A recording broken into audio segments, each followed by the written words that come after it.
Hey there, welcome back to the Business Behind the Game, where we break down the business side of sports from emerging trends to the people and companies shaping the industry today.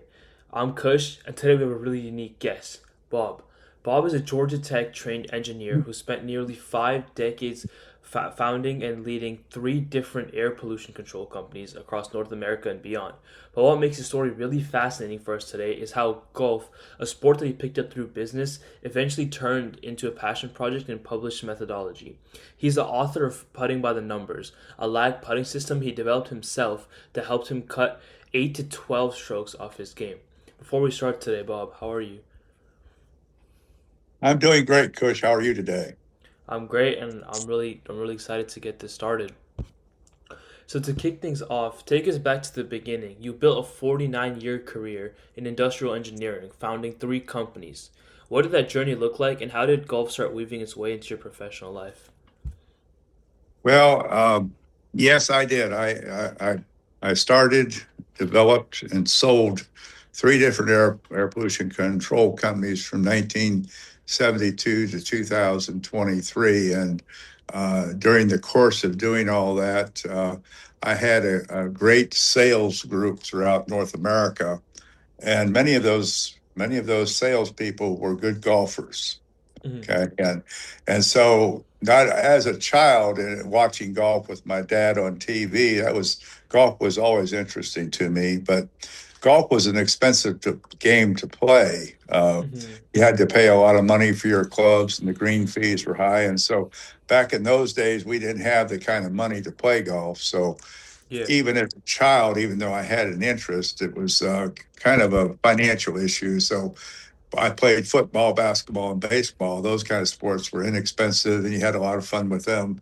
Yeah. And so, as I got into my career and got with people in the professional world of air pollution control and engineers, I found a lot of golfers were in my life by Hmm. way of sales. And Yeah.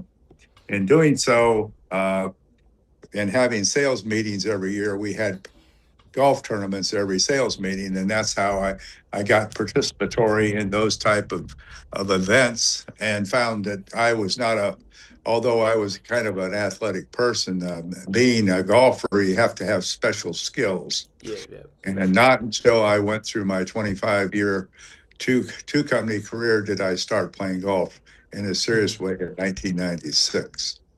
Yeah. And you just mentioned about your sales meetings, and that's where like the interest of golf started. And you've also mentioned like earlier, in our introductory call and even on your website, you said that like you all in these annual like sales meeting golf tournaments, you described yourself as like not being very competitive with those guys early on, but like what kept you drawing back to the game? Because obviously, if you're not being competitive, it's for some people it might be tough to just get back to the sport. Well, having natural athletic tendencies and just not having the time to practice the sport Hmm. was the motivation for me, because I love the game of golf and my partner loved the game of golf, but neither one of us had any time. We were too Hmm. busy running our business to really play the golf game 2 or 3 days a week like a lot of our salesmen did. So consequently, it was my partner and I, John Halligan. We agreed that when we ended selling our second company in 1996, that we would go and get PGA school training and then play golf on a regular basis. Hmm. So we played three rounds, 18 holes of golf each week, and practiced 3 days a week. And within a Yeah. year, we got pretty good at the game. Yep. Yep. Yeah, for sure. I mean, putting in that much effort definitely is going to help you out a lot. And you just mentioned your decision to start like getting PGA training and really taking this seriously. What clicked for you at that point? Was it like, oh, there's like retirement on the horizon? Was it just a personal goal, or was it something else that really made you more dedicated to the game? Well, we were in the retirement mode at this point, and we both wanted to play golf, and we both joined country clubs, and Hmm. we picked up the practice. Recommend to everybody that ever wants to play the golf game, you really need to go to a PGA professional and get lessons, Hmm. so that when you learn each of the 13 clubs in your bag, how to swing them properly. That's Mm-hmm. very important. But the most important club in your bag is the putter, and Yeah. that's the 14th club. Mm-hmm. And that's the one I had the most trouble with. Mm-hmm. Yeah, for sure, and that's what eventually led to your book, and that's exactly where I was shifting over next. You just mentioned about there's 13 clubs in the bag, and the putter is the hardest, which is the 14th club. Right. As you played more, you really put an emphasis on scoring well, and what like can you walk us through this realization? Like, how did an engineer's mind like approach a problem like putting? Well, because I had such a difficult time with long distance putting, Mm-hmm. um, when I was 30, 40, 50 feet away from the cup or the hole, I would either muscle up and hit the ball too hard past the hole, or I Mm-hmm. would baby the putt and not hit it far enough. Yeah. And invariably, because of that, I would three putt the green, at least sometimes four putt. And Mm-hmm. that just does terrible impact on your score. I was using 40 to 44 putts a round in an 18 hole round. Mm-hmm. And that was totally unacceptable because with Yeah. the other 13 clubs in the bag, I was able to get 44 to 48 strokes. So Yeah. the putting was killing my game. Yep. Yep. And your book is more specifically about lag putting, right? For the Correct. audience and for others who aren't that into golf, can you explain what lag putting is? Yeah, lag putting is just long distance putting on the green, in and around the green, on the fringe, the fairway, and maybe even the first cut of rough. Mm-hmm. It's when you have a long distance to traverse, and if you don't have any encumbrances between you and the hole, for Mm-hmm. an amateur golfer, it's usually more accurate to use a putter than to use a chipping wedge or any kind of pitching wedge or that kind of thing because you don't amateurs don't play enough golf to be Yeah. really good at the chipping clubs, Yeah. whereas you can get pretty good with a putter if you practice it a lot. Yeah. Yeah. For sure. Um, you've also for the technique that you developed through your book, putting by the numbers. You said like this system could help you shave off 8 to 12 strokes per round, and to put that into perspective for people, especially those who don't play golf, what kind of improvement is 8 to 12 strokes? Oh, that's just monumental. It's a tremendous impact. Now, what I actually say is that yes, I improved my game from 40 to 44 strokes. Last year, I putted 30.5 putts per round. So Mm-hmm. yes, I did improve my game more than 10 strokes per 18 hole round. But Mm-hmm. I guarantee virtually anybody, whether you're recreational, amateur, or professional, you can improve your game 4 to 5 strokes around by using this quantitative method of long Mm-hmm. distance putting that Mm-hmm. I've developed. Exactly. So I wanted to just dive a little bit deeper into the method that you developed. Can you talk about a little bit how the method is, and also through the process, especially like through trial and error, like how was the process like? Like, were you tracking data, running experiments? What was the process in developing this method? Well, I'm glad you asked that question, Kush. The process of actually developing this method and being sure that it worked took me from 1996 well into the 2000 teens. Oh wow. And I kept constant notes of the results of my putting, Mm-hmm. re-putting some balls. My wife, I play a lot of golf with my wife, and she was very willing to let me re-putt to making sure my method was accurate.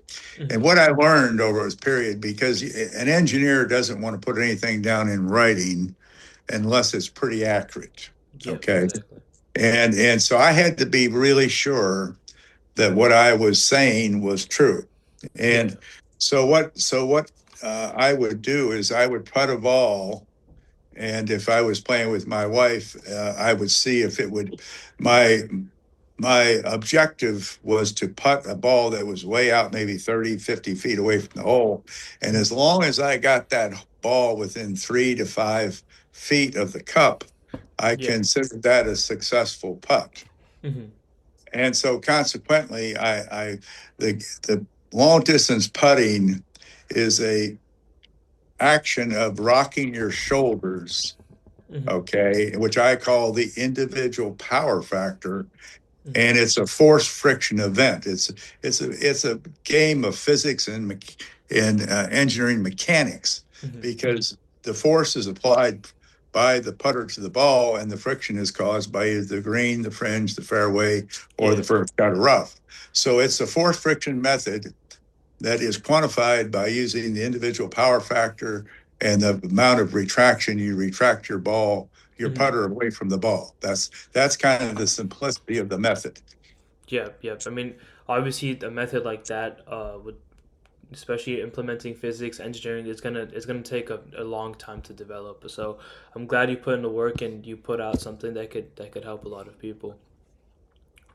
So I wanted to shift a little bit over to more towards the business of golf, because golf and business have been tied for like generations. It's like almost every famous businessman, salesman, always pretty interested in golf.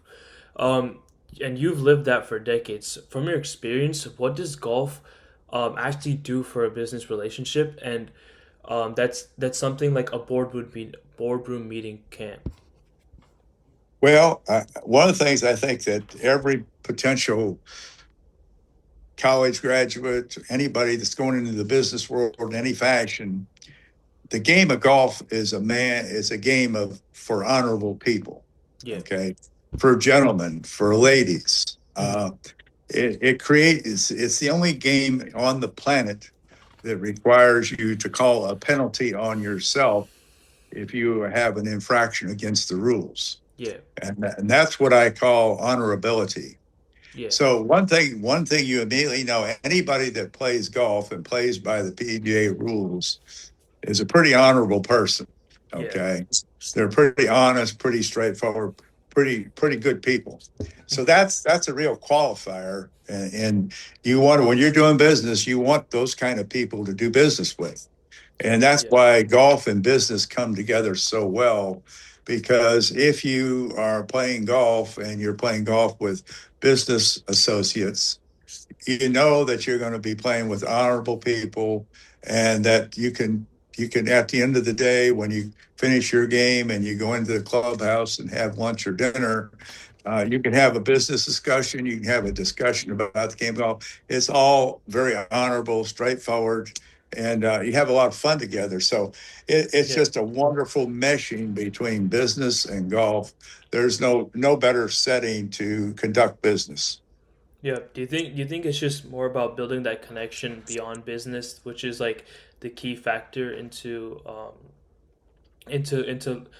building like a good relationship with somebody outside of a boardroom meeting? Because in many boardroom meetings, it's mostly just business. You're discussing business. You're discussing sales. But do you think on the golf course it's a lot different? Oh, I do. And, unfortunately, when you get into business meetings, whether they're in the conference room or in the boardroom, sometimes the conversation can get very heated Yeah. because of disagreement. And Yeah. normally speaking, when you're on the golf course, even if you bring up a business subject that you might casually talk about on the golf course, Hmm. there's never any interaction that causes disagreement. Yeah. But maybe by the time you get back to the clubhouse and you're having lunch or something, Yeah. you've got a subject that you're developing. It really works Yeah. well to talk in the clubhouse about business.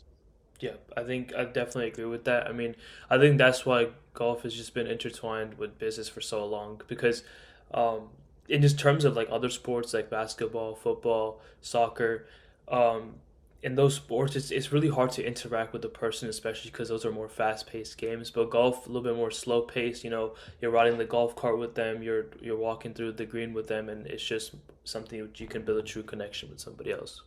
Very true. And normally, to play a round of golf, 18 holes of golf, if you're playing at a good pace, it usually takes 4 to 4.5 hours. Yeah, yeah, And it's a game where you have time to discuss between each shot is, as Lee Trevino explained, golf is a game of concentration for 15 seconds, 72 times during the day. Hmm. And that's what you do to play golf. And in between those 72 strokes and 15-second intervals, you can joke, you can talk Yeah, about business, you can do yeah, anything you want. And that's what makes golf such a great game for interacting with people socially. yeah, exactly. I definitely agree with everything you just said. And I wanted to shift just a little bit over to your book because the sports performance and like instruction industry has exploded, But the thing is, a lot of it's digitalized. There's like training apps, YouTube channels, there's like online coaches for practically everything. Why? What was your reason for making like a method based book, and how do you think that book fits into the landscape today?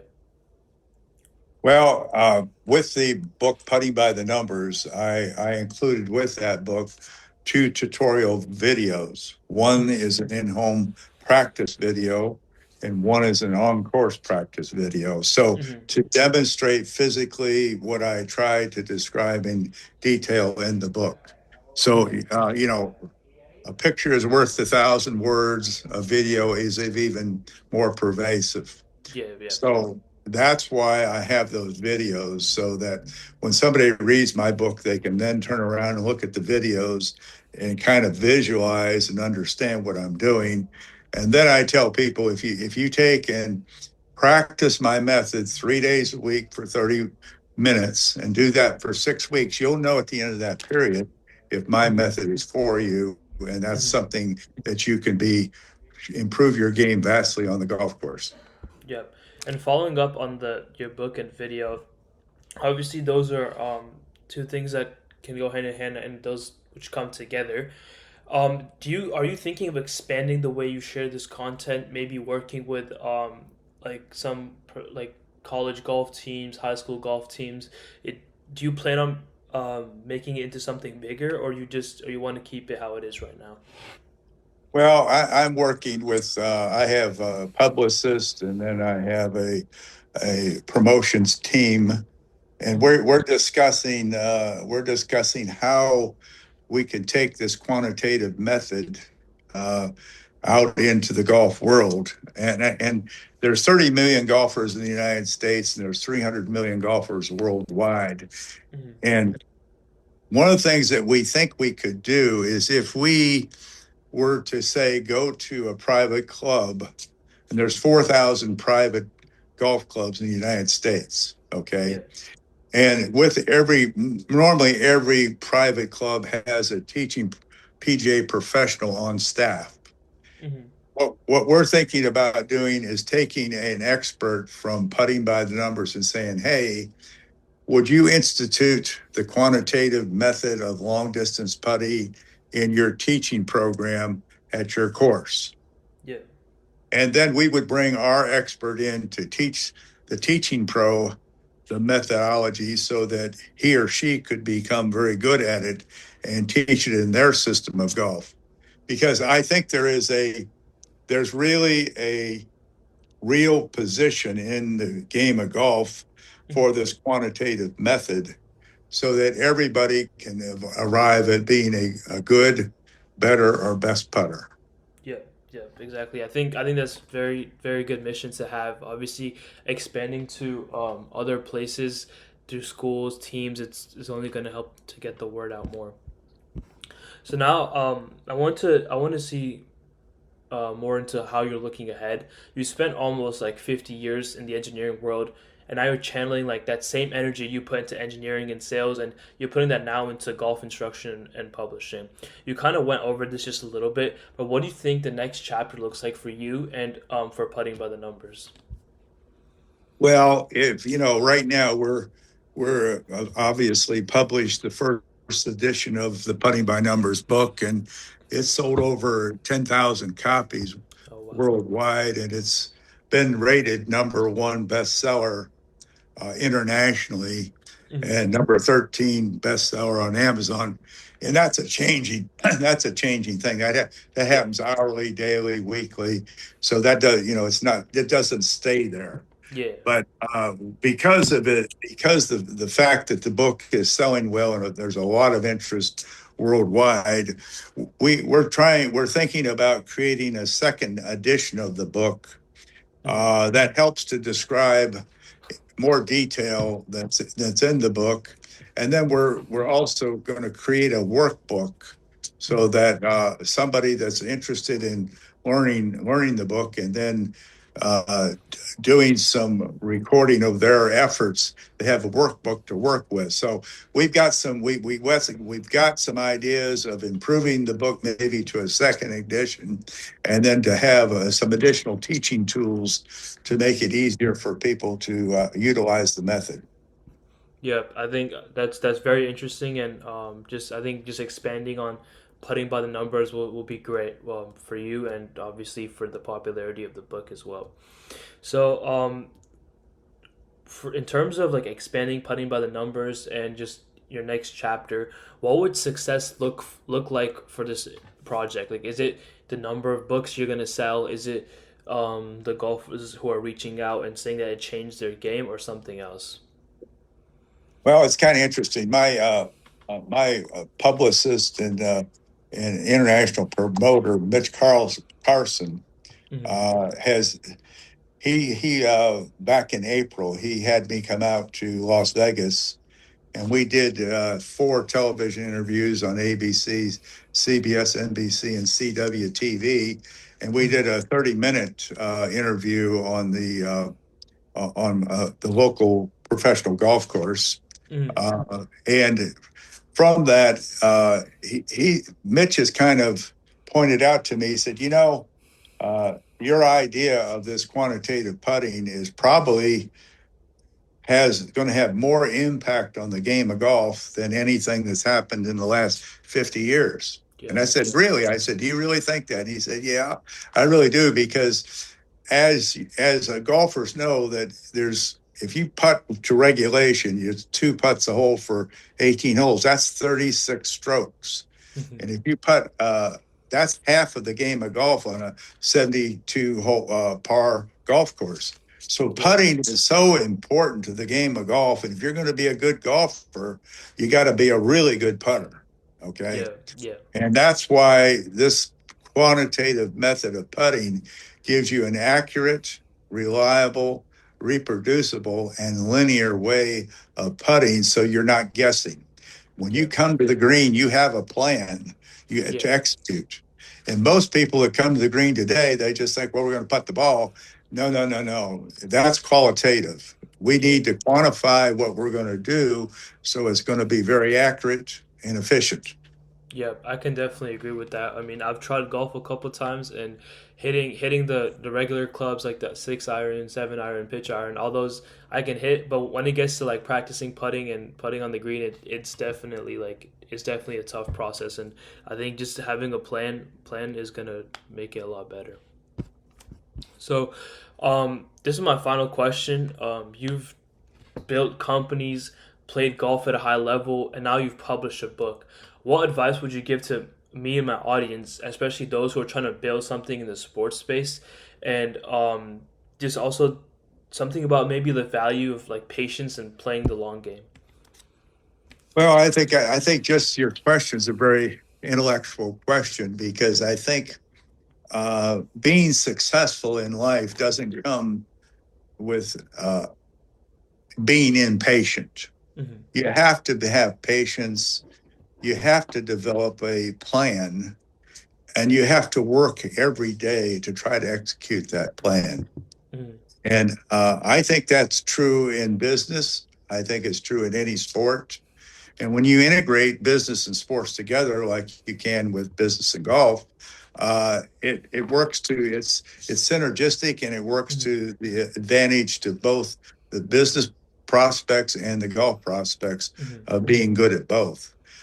So I would say to any young person is that, gosh, get into your business, whatever that is, that that can be in the industrial world that I lived in, or you Mm-hmm. can be in the communication world like you're living in, or whatever business you choose to be in. But if you have a an interest in golf, Hmm. do it at a young age. I missed out because I didn't start playing golf until I was 52 years old. Yeah. And I've been playing for the last 30 years. So if you can start playing golf in your 20s or your teens Yeah. and take that game of golf along with your business development, I would recommend you do that early in your life, and you're going to meet some really nice people, very honorable people, and they'll help you both with the game and with the business.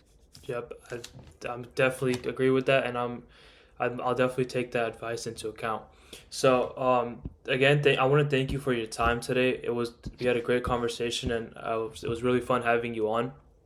And that's a wrap on today's episode. Huge thanks to Bob for sharing his insights. You can check out his book, Putting by the Numbers, in the description below. And if you enjoy this episode, be sure to subscribe and leave a review.